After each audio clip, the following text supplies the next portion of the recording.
나는 부활이요 생명이다라는 그런 제목으로 하는 말씀을 전하도록 하겠습니다. 에고 에이미 I am 나는 무엇이다. 예수님의 7가지 자기 진술, 자기 증언, 자기 고백. 거듭 이야기합니다. 우리 기독교 신앙에 있어서 예수님은 전부입니다. 모든 것입니다. 그래서 우리 그토록 예수 하는 것입니다. 여러분들이 평생도록 예수님을 더 알아가기를, 예수님과 더욱더 깊은 개인적이고 인격적인 관계에 맺어가기를 소원해야 한다. 시간이 지나면 지날수록 우리 예수님과 더욱더 친밀해야 한다. 더욱더 가까워져야 한다. 라는 것이 여러분들. 그것이 영적인 성장이고 신앙의 진보인 것이죠. 시간이 지날수록 주님을 더 알아가고 주님의 마음을 더 헤아리고 주님과 더 친밀해지고 주님을 더 사랑하여 가고, 그래서 주님 때문에 울기도 하고 주님 때문에 춤추며 노래하기도 하고, 그러는 여러분들이 되어야 한다라는 것이죠. 늘 여러분의 문제 때문에 주님 앞에 나가서 우는 것이 아니라 때가 되어지면 정말 주님 때문에, 주님의 마음이 느껴지기에, 주님의 심정이 헤아려지기에 그 주님 때문에 흘리는 눈물이 우리 가운데 있어야 한다. 여러분 가운데 있어야 한다는 것이죠.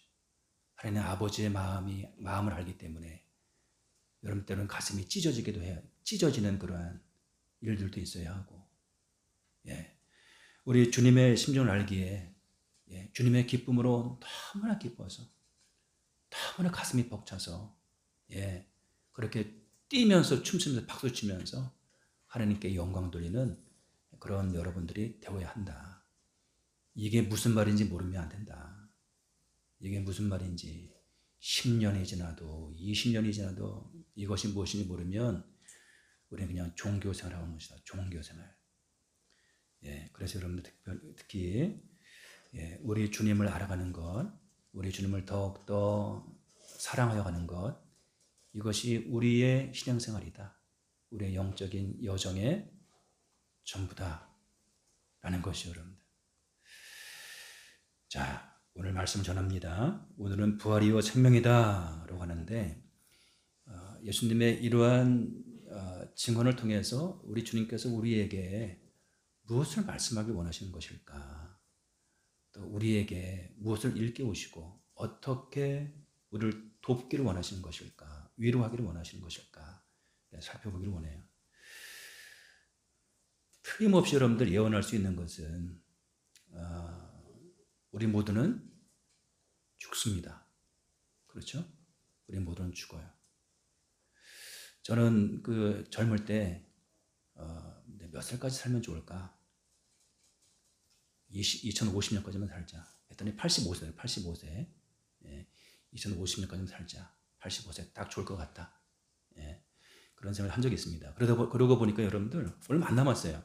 지금 2022년인데 50년이면 한 38년인가요? 38년? 좀 많네. 많이 남았네. 28년? 28년? 어머! 그밖에 안 남았어요? 진짜 얼마 안 남았네. 28년. 그러네요, 여러분들. 약간 좀 뭔가 지금 심각해지는데요? 살아온 그러한 날들보다 이제 살아가야 할 그런 시간들이 많이 짧다. 그런 걸 하게 돼요. 28년이네요. 진짜 얼마 안 남았네요. 그렇죠, 여러분들. 죽습니다. 모든 인간은 죽어요.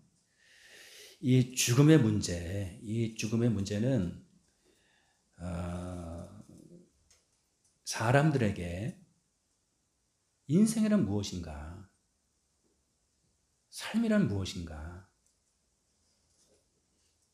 신은 어떤 존재인가, 죽음 이후의 삶은 어떤 것인가, 이렇게 여러 가지 질문을 던지게 만들었죠. 그 결과 인류는요, 이 죽음을 묵상하면서, 죽음을 깊이 궁구하고 묵상하면서 종교, 그리고 철학, 여러 가지 사상, 다양한 문명을 꽃피울 수 있었다라는 것이죠, 여러분들. 다른 것이 아니라 죽음을 깊이 궁구하고 묵상하면서 그렇지만 여전히 인간은 죽음을 피할 수 없고 죽음을 인간이 경험하는 가장 큰 상실 가운데 인간이 경험하는 상실 가운데 가장 큰 상실인 것을 우리는 그렇게 경험하게 됩니다. 그래서 장례식장에는 항상 기쁜 슬픔이 있죠, 여러분들. 장례식장에서 장례식장에 늘 어떤 기쁜 슬픔의 그런 모습들이 있습니다. 자, 오늘 예수님은 그가 사랑하는 친구 나사로가 죽어 있는 그 무덤을 향해 나아가고 계세요. 자, 예수님이 사랑하셨던 나사로가 죽어서 무덤에 묻힌 지 나흘이 지나가고 있었어요. 유대인들의 장례는 보통 7일장이거든요. 7일 동안 진행이 되는데 예수님은 나사로가 죽기 전에 나사로가 위중하다는 이야기를 그의 이제 여동생이었던 마르다와 마리아를 통해서 그 소식을 전해 듣습니다. 사랑하는 친구 나사로가 위중하다, 목숨이 경각에 달렸다. 그러면은 우리는 할 일 마다하고 접어놓고 막 달려가지 않겠어요? 근데 예수님은 웬일이신지 그 말씀을 듣고 서두르지 않으세요. 서두르지 않으시고 요단강 건너편에 이제 있었는데 베다니하고 좀 거리가 있잖아요. 유다 베다니아 거리가 좀 있는데 거기서 오는 거리도 있는데 거기서 이틀을 더 유하세요. 더 머무세요. 우리 요한복음 11장 전체를 쭉 보면 그렇습니다. 그리고 이제 오늘 본문에서 이제서야 도착하신 것이에요. 오늘 본문에 이제 도착하신 것이에요. 근데 이제 나사로의 동생 마리아가 예수께 말하죠. 마리아가 예수 계신 곳에 가서 배웠고 그 발 아래 엎드려 이르되 주께서 여기 계셨더라면 내 오라버니가 죽지 아니하였겠나이다. 이렇게 고백해요. 예수님은 마리아가 우는 것과 또 함께 하는 그런 유대인들이 우는 모습을 보시고 요한복음 11장에 의하면 심령이 비통히 여기시고 불쌍히 여기사 말씀하시고 눈물을 흘리세요. 이르시되 그를 어디 두었느냐? 이르되 주여 와서 보옵소서 하니 예수께서 눈물을 흘리시더라. 우리 예수님은 어떤 분이셨죠? 우리 예수님은 베레 데우스 베레 호모. 이 여러분들 우리 기독교 신앙에 너무나 중요한 그런 신앙 고백이거든요. 라틴어인데 베레 호모 베레 데우스. 우리 예수님은 베레 데우스 진정한 하나님이고 동시에 베레 호모 진정한 인간이셨어요. 완전한 인간이었어요. 우리 주님은 완전한 인간이셨는데 여러분들 사실 장례식장에서 살아있는 이의 그러한 시신을 보고 눈물을 쏟지 않는 사람이 누가 있을까 싶어요. 나 울지 않으리라 다짐을 해도 울컥 쏟아지는 눈물이 있죠. 여러분들 눈물이 있습니다. 그래서 예수님의 여러분들 그런 눈물을 그렇게 생각하시면 될 거예요. 예수님의 눈물, 살아있는 그러한 나사로의 죽음을 보고 예수님께서 눈물을 활짝 쏟습니다. 예수님은 많이 우셨어요. 예수님은 껏하게 우셨어요. 기도하다가 우시고 장례식장에서 우시고 그냥 예루살렘 도성을 바라보시고 우시고 당신의 백성들을 바라보며 우시고 목자 없는 양 같은 당신의 백성들을 바라보면서 가슴이 찢겨진 그러한 가슴으로 흐느끼시고 예수님 많이 우셨어요. 우리 예수님은. 그래요, 여러분들. 그런데 무엇보다도 예수님은 이 애통한 그런 죽음의 현장에서 나사로를 고치고 나사로를 살려내시죠. 결론적으로는. 그렇지만 예수님이 그 비통하고 애통한 죽음의 현장에서 나사로를 살리시는 것이 실은 주된 목적이 아니었다. 그것은 도구와 수단과 통로였다. 예수님의 사명이 무엇이었죠? 자신이 누구인지를 온전히 드러내고 알리는 것이었습니다. 이 세상의 인생들이 예수가 어떤 분인지를 온전히 알고 믿는 것이었습니다. 예. 왜냐하면 예수님을 아는 것이, 예수님을 믿는 것이 그에게 생명이고 구원이기 때문에, 영생이기 때문에 모든 기회와 모든 그러한 수단과 방법을 사용하셔서 우리 주님은 당신의 어떠함을 알리길 원하셨죠. 이 친구 나사로가 죽은 그 죽음의 현장에서 예수님은 당신의 존재의 어떠함을 세상 가운데 드러내고 온전히 알리기를 원하셨다. 예수님 말씀하시죠. 바로 그 자리에서 여러분들, 나는 부활이요 생명이니 나를 믿는 자는 죽어도 살겠고 무릇 살아서 나를 믿는 자는 영원히 죽지 아니하리니 이것을 너가 믿느냐? 예수님은 죽은 지 나흘이 지나서 이미 썩은 냄새가 나는 무덤 속에 나사로를 향해서 외칩니다. 나사로야 나오라 외칩니다. 마치 창조의 첫날에 하나님께서 흑암을 향해서 빛이 있으라 말씀하시고 선포하신 것처럼 어둠으로 그리고 사망으로 짙게 드리워진 그 무덤 속에 나사로를 향해서 외칩니다. 나사로야 나오라 외칩니다. 놀라운 권세로 외칩니다. 그렇게 죽은 자를 깨우시는 하나님의 아들의 음성, 성자 하나님의 음성이 나사로의 무덤 앞에서 울려 퍼집니다. 빛이 있으라. 나사로야 나오라. 주님의 권세 있는 이 외침이, 음성이 나사로의 무덤 앞에서 울려 퍼집니다. 그리고 예수님의 그 목소리는, 권위 있고 권세 있는 그 목소리는 산자와 죽은 자의 경계를 가볍게 뚫고 무덤 속 죽은 나사로에게까지 도달합니다. 이르게 됩니다. 그러자 여러분들, 무에서 유가 창조되어졌던 것처럼 아무것도 없던 혼돈의 흑암 공허 속에서 온 우주 천하 만물이 창조되어졌던 것처럼 주님의, 우리 예수님의 그 선포되어지는 말씀이 있자, 권세가 권위는 말씀이 있자 어떻게 해요? 죽은 나사로가 쑥을 배로 동여진 채로 무덤에서 걸어 나옵니다. 물론 그 전에 주님께서 사람들 시켜서 무덤을 막고 있는 그런 돌문을, 돌문에 돌을 치우게 하시죠. 그렇게 여러분들, 쑥을 배로 동여졌던 그런 나사로가 무덤에서 뚜벅뚜벅 걸어 나옵니다. 여러분들 얼마나 놀랐을까요? 여러분들 정말 얼마나 놀랐을까요? 이 장면이 너무나 극적이지 않습니까?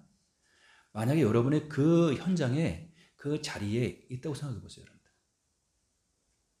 예수님 비통해 하시고 눈물 흘리시고 이러시다가 눈물을 멈추시고, 그리고 나는 부활이요 생명이라 말씀하시면서 그 무덤의 돌문을 치워라. 그리고 사망의 칠흑 같은 어둠이 배어있는 그 무덤을 향해서 나사로야 나오라 외치시니 트벅트벅 나사로가 배로 동여진 채 걸어 나오는 것이 얼마나 놀라운 여러분들 장면입니까? 얼마나 여러분의 극적인 그런 순간입니까? 얼마나 놀랐을까요, 여러분들? 그 자리에 함께하고 있던 그 사람들이 얼마나 놀랐을까요? 놀랍지 않나요?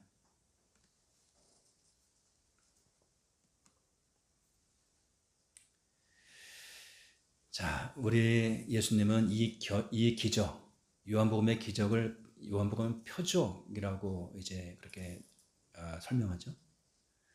표적은 목적이 있어요. 기적 자체가 목적이 아니고요. 그 기적을 통해서 뭔가 지시하고 알리고 교훈하고 일깨우고 하는 어떤 그러한 의미와 내용이 있는 것이죠. 예수님은 그 표적을 통해서 앞으로 자신에게 어떤 일이 있게 될 것인지, 그리고 예수님을 믿고 따르는 오고 오는 모든 예수님의 제자들에게, 예수님 믿고 따르는 그런 사람들에게 어떤 일이 동일하게 있을 것인지를 미리 예고하고 계시는 것이었죠. 우리는 여러분들 이 기적을 통해서 분명히 알 수 있는 것은요, 예수님은 단지 추상적인 내용으로 그렇게 교훈하는 그런 선생이거나 막연하게 애매모호하게 자기도 잘 모르면서 인생이란, 죽음이란, 세상이란, 신이란 이렇게 말하는 철학자가 아니라 인간의 가장 본질적이고 구체적인 문제에 대해서 아주 분명한 해답을 제시하시는, 아주 생생한 해답을 제시하시는 진정한 구원자, 진정한 메시아이심을 보여주고자 하신 것이었다라는 것이 여러분들. 예수님 당신이 어떤 분인지를, 그 죽은 나사로를, 완전히 죽은 나사로를 살려내심으로 예수님 자신이 어떤 분인지를, 인생의 구체적인 문제에 대해서 분명한 대답을, 아주 구체적인 분명한 대답을 제시해 줄 수 있는, 인생으로서는 어찌 할 수 없는 그런 문제에 대한 해답을 제시하고 그 문제로부터 인생을 온전히 구원해 내시는 구원자 되신 그런 예수님이심을 이 표적을 통해서 세상 가운데 인생들에게 드러내고 알리기를 원하셨다라는 것이 여러분들.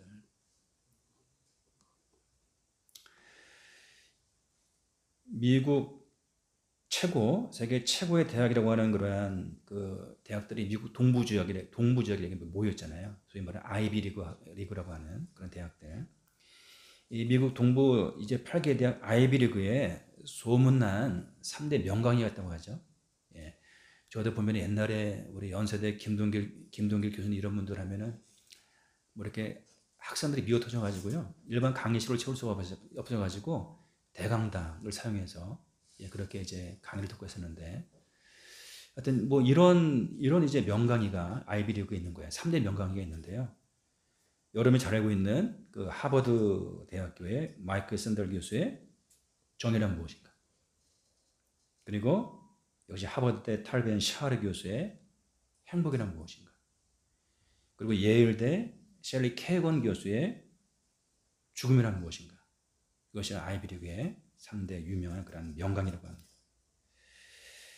특히 셸리 케건 교수의 데스, 우리말로 죽음이란 무엇인가로 번역된 책인데요, 예일대에서 17년 연속 최고의 명강의로 이렇게 인정받은 그런 강의였는데요, 그분이 이제 500페이지가 넘는 죽음과 관련된 그의 길고 긴 그의 이야기, 글의 마지막을 이렇게 결론 맺고 있어요. 책 아마 여러분들 읽어보신 분들 있을 텐데요. 죽음이란 무엇인가, 이렇게 그 길고 긴 그 책의 내용을 여러분들 결론을 이렇게 맺고 있어요. 영혼은 존재하지 않는다.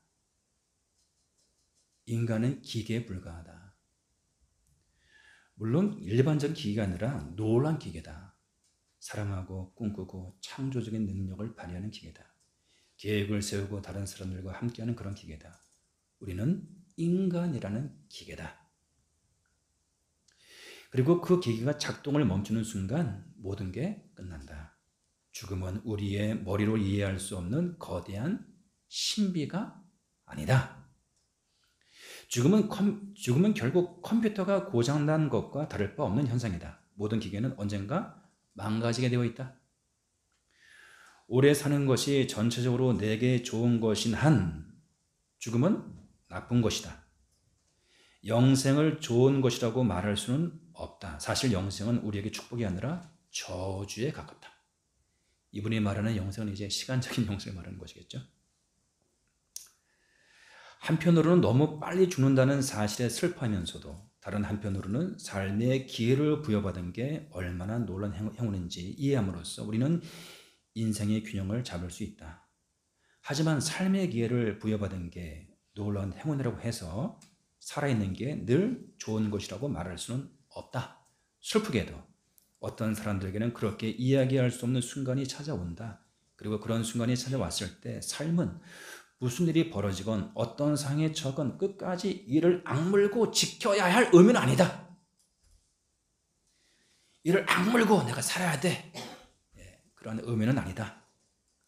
때로는 포기가 정답일 수 있다. 무슨 얘기죠? 자살도 괜찮다. 정말로 중요한 건 이것이다. 우리는 죽는다 때문에 잘 살아야 한다. 죽음을 제대로 인식한다면 인생을 어떻게 살아야 하는지에 대한 행복한 고민을 할 수 있다. 여러분 행복 고민할 수 있어요? 이제 이 책을 독권하거든 부디 삶과 죽음에 관한 다양한 사실들에 대해 여러분 스스로 생각해 보기 바란다. 나아가 두려움과 환상에서 벗어나 죽음과 직접 대면하기를 바란다. 그리고 또다시 사는 것이다. 셸리 키어건 교수는 말해요. 영혼이 없다. 단언해요.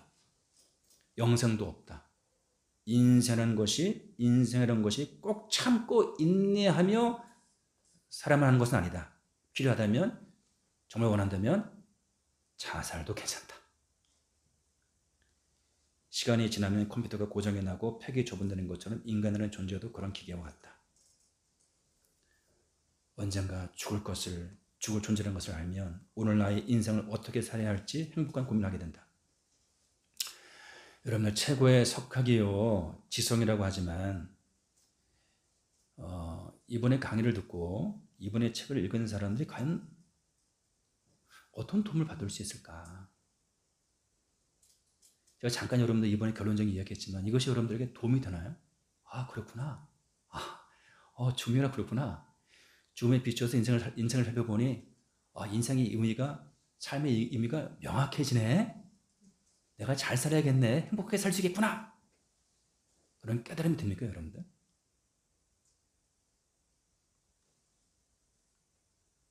저는 이분도요. 죽음에 대한 영적인 해답이 없는 거예요. 그저 자기 생각이에요. 자기 생각을 정리해서 이야기할 뿐이에요. 이번에 이야기를 들으면서 어떤 힘과 위로를 얻을 수 있을까? 우리는 시간이 지나면 고장난 컴퓨터처럼 폐기 처분될 그런 존재임을 알게 될 때 오늘의 삶에 대한 행복한 고민을 하게 될까?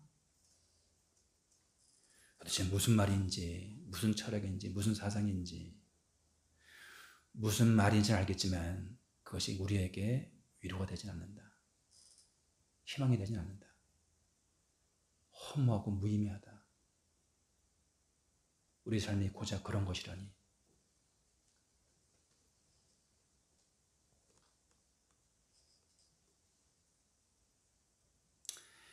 셸리 키어건 교수처럼 죽으면 끝이다. 죽은 자의 부활은 없다. 그 생각하는 사람들 있죠 여러분들? 그런 사람들에 대해서 사도 바울은 어떻게 말씀하고 있나요? 왜냐하면 고린도 교회 가운데도 죽은 자의 부활이 없다라고 생각하는 사람들이 있었기 때문에 사도 바울은 부활장이라고 하는 고린도 전서 15장을 통해 이렇게 말하고 있죠. 만일 그리스도 안에서 우리가 바라는 것이 다만 이 세상의 삶뿐이라면 모든 사람 가운데 우리가 더욱 불쌍한 자이리라.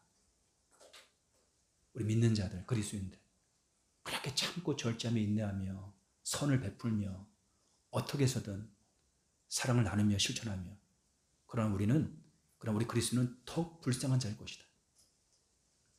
계속 얘기합니다.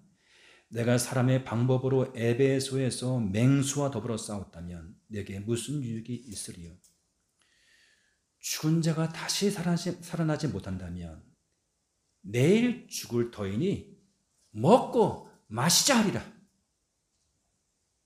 내일 죽을 건데 인생 이런 것인데 그냥 부어라 마셔라. 오늘 즐기자 한다는 것이죠. 그래서 사도 바울이 얘기합니다. 죽은 자가 다시 살아나지 못한다면 내일 죽을 터이니 먹고 마시자 하리라.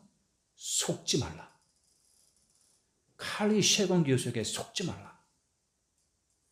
죽음이란 무엇인가 그의 강의에 속지 말라. 악한 동무들은 선한 행실을 더럽히느니 깨어 의를 행하고 죄를 짓지 말라. 하나님을 알지 못하는 자가 있기로 내가 너희를 부끄럽게 하기 위하여 말하노라. 하나님을 알지 못하기 때문에 인간은 고장난 기계에 불과하고 기계 고장나면 끝나는 것이다. 너무나 사는 것이 연연하지 말고 필요하다면 여러분이 원한다면 자살로 삶을 끝내는 것도 괜찮다. 속지 말라는 거예요. 악한 동무들에게 속지 말라. 사도 바울은 아주 분명하게 외치고 있습니다.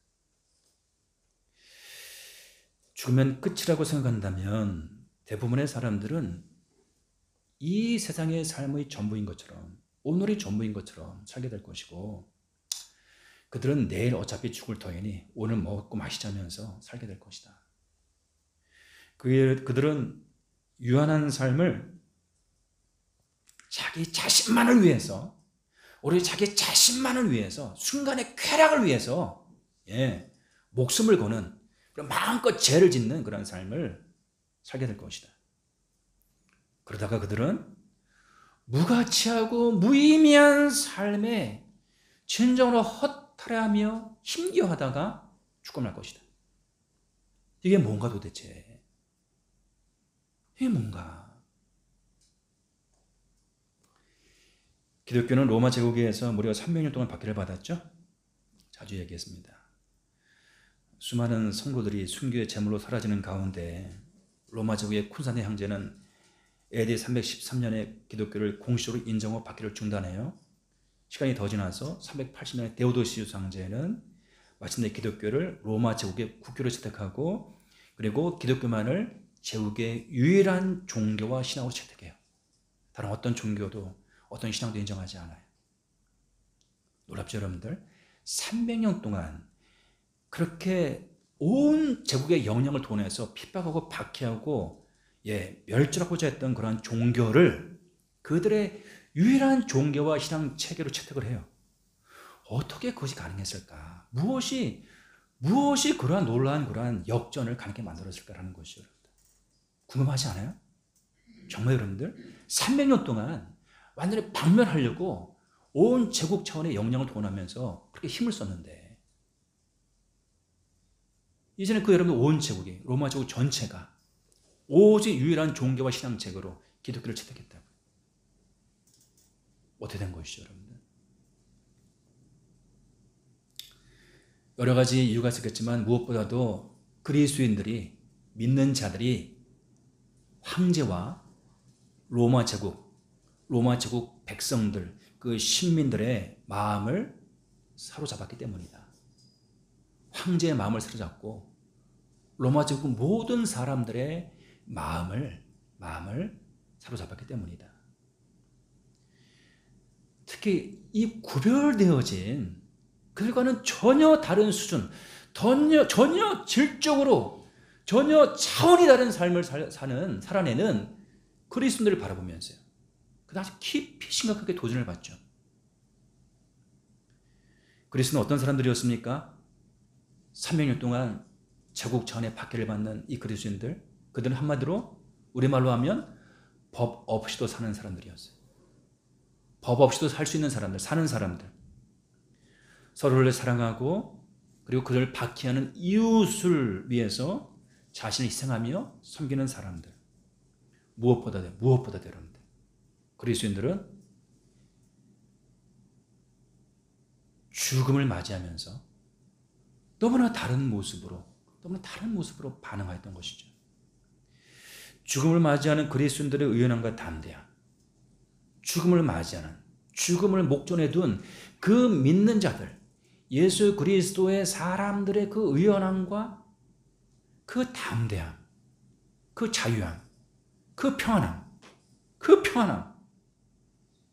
이것은 로마 황제와 로마 제국의 시민들에게 큰 충격으로 다가왔습니다. 큰 충격으로. 모든 사람들이 두려워서 벌벌 떠는 죽음 앞에서 참으로 의연하고 담대하게, 더 나아가서 평안하기까지 했던 그들, 그리스도는 마지막 죽임을 당하는 그 순교의 순간 속에서도 자신들이 주님이라고 고백하는 예수 그리스도를 찬미하며 오히려 기쁨과 평강으로 가득하여서 주를 맞이했다. 그들을 죽이는 자들을 축복하며 그들을 죽이는 자들을 용서하며 그들을 위해서 기도하며 그 주를 맞이했다. 뭔가 도대체 무엇이 저들로 하여금 저렇게 살게 만드는 것일까? 저렇게 죽음 앞에 두려워 떨지 아니하며 저렇게 의연하게 자유하게 평안하게 죽음 앞에 직면하게 만드는 것일까?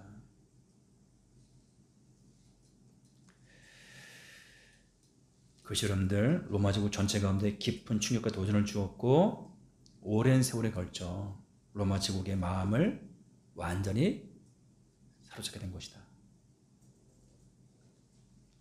우리는 이와 같은 태도와 자세를 견지한 초대교회 성도들의 신앙을 부활신앙이라고 이야기하는 것이죠. 부활신앙. 그들의 신앙을 초대교회 성도들의 그러한 신앙을 우리는 부활신앙이라고 일컫는 것이죠. 부활신앙은 죽음에서 부활하신 예수 그리스도를 믿는 신앙이죠. 십자가 부활을 통해서 사망 권세를 이기신 예수 그리스도를 믿는 신앙이죠. 십자가의 죽으심과 부활을 통해서 사망의 세력을 잡은 자 마귀를 멸하신 예수 그리스도를 믿는 신앙이죠. 부활의 신앙은 죽음으로 모든 것이 끝나버리는 신앙이 아니라 부활의 첫 열매 되시는 예수님처럼 부활하여서 이전과는 우리도 새로운 자원의 삶을 살게 될 것이라고 고백하는 그런 신앙인 것이죠. 그래서 더 이상 죽기를 무수함으로 한평생 그 사망에 미어서 종노릇하는 삶으로부터 해방된 그런 신앙인 것이죠. 그래서 2장 14절 이하는 이야기하죠. 자녀들은 혈과 육에 속하였으며 그도 또한 같은 모양으로 혈과 육을 함께 지니심은 죽음을 통하여 죽음의 세력을 잡은 자 곧 마귀를 멸하시며 또 죽기를 무수함으로 한평생 매여 종노릇하는 모든 자들을 놓아주려 하심이니. 마르다와 마리아가 예수님께 사람을 보내어서 긴급히 아뢰니다. 주여 보시옵소서 사랑하는 자가 병들었나이다. 그러나 예수님은 급히 서두르지 않습니다. 제자들과 머물던 곳에서 이틀을 더 머무시죠. 나사로가 완전히 죽어서 돌 무덤에 매장되기까지 기다리십니다. 거듭 얘기합니다. 예수님이 지체하신 이유가 무엇이라고요? 나사로를 살리는 것보다 더 중요한 이유가 있으니 그것은 예수님이 실로 누구이신지 어떤 분이신지를 사람으로 세상으로 인생들로 알고 믿게 하시는 것이었다. 예수님을 부활이요 생명 바로 그분 그 자체로 알고 믿도록 하시는 것이었다. 예수님은 단지 인생에 대해서 교훈하거나 자신도 알지 못하는 말을 하는 칼리 셰건 같은 죽음이란 무엇인가에 대해서 말하는 그러한 철학자가 아니라 죽고 사는 문제, 살고 죽는 문제, 죽음을 생명으로 바꾸는 그런 문제, 인간의 실존의 문제를 구체적으로 해결해 주시는 생명의 주님이심을 보여주기를, 드러내기를, 알리기를 원하셨다. 생명의 문제도 죽음의 문제도 주님의 소관이며 주권임을 알리기를 원하셨다. 여러분들 시간이 많이 갔네요. 말씀을 정리하기 원합니다. 자, 거듭 얘기합니다. 우리 예수님은 단지 인생에 대해서 인생이란 무엇인가 자기도 제대로 알지 못한 채 삶이란 무엇인가 죽음이란 무엇인가 제대로 알지 못한 채 말하는 그러한 교사나 스승이나 철학자가 아니다. 인간은 고장난 기계에 불과하다. 기계 고장나면 끝나는 것이다. 너무 사는 것에 연연하지 마라. 사는 것이 힘들면 자살도 괜찮다. 라고 말하는 사도 바울의 말씀에 비춰본다면 악한 동무인 것이죠. 속이는 속지 말라. 악한 동무들은 악한 인간들은 우리 예수님은 그러한 선생이나 철학자가 아니다. 우리 예수님은 죽음의 문제까지도 해답을 제시하시는 죽음도 생명으로 바꾸시는 생명의 주님이시다. 진정한 우리 인생의 주님이시고 구주이시고 인생의 문제에 대한 진정한 대답을 선사하시는 우리의 유일한 구원자 주님 예수 그리스도시다 라고 말씀하시는 것이죠. 우리 말씀 붙잡고 기도하며 나가기 원합니다. 여러분들, 우리 예수님께 모든 것이 있습니다. 어떻게 살아야 하는가, 어떻게 죽어야 하는가, 모든 것이 우리 예수님께 있습니다. 우리들이 그토록 두려워하는 그런 사망과 죽음의 문제까지도, 문제에 대해서도 온전히 해답을 갖고 계시는 주님, 부활의 첫 열매가 되셔서 사망을 딛고 부활하신 그 주님이 어떤 모습으로 존재하는지를 본을 보이신 부활의 생명의 주님, 그게 바로 오늘 우리의 주님이시다. 사망 두려워하지 마시고, 죽는 것 두려워하지 마시고, 세상 두려워하지 마시고, 원수마귀 두려워하지 마시고, 인생살이 두려워하지 마시고, 그 모든 것에 해답되시는 주님을 굳게 붙들고 의지하면서 주님으로 살고 살면 우리는 죽음조차도 극복하고 이기며 승리하며 살 수 있다.